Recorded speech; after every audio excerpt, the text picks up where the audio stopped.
আসসালামু আলাইকুম বন্ধুরা, কেমন আছেন সবাই? আশা করি সবাই ভালো আছেন। এই যে দেখেন আপনাদের প্রিয় হানজালাকে নিয়ে চলে আসছি আজকে সেই ভাইরাল মালটা এবং কমলা বাগানে।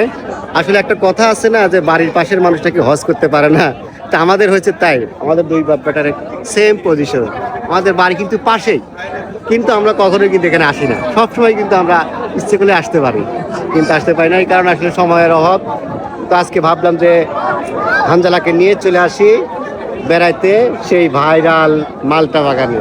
তো হয়তো এই দেখেন চারদিকে কত মানুষ, আসলে পা দেওয়ার মতো অবস্থা নেই। মালটা যে কিনতে পাই সেটাই যে এখানকার যে যারা লোক আছে, দায়িত্বে আছে, তাদেরকে নিয়ে যে কিনবো সেই অবস্থা তো না, বুঝছেন এই অবস্থা। তো যাই হোক, বাঙালি যে কিসের পাগল আজকে বুঝলাম। বাঙালি হচ্ছে ভাইরালের পাগল, কিনুক না কিনুক, ওই যে শুনেছে ভাইরাল বাগান হয়ে গেছে, মানে উড়িয়ে গেলে মানে এই রাস্তাতে আসার অবস্থা নেই, এরকম অবস্থা।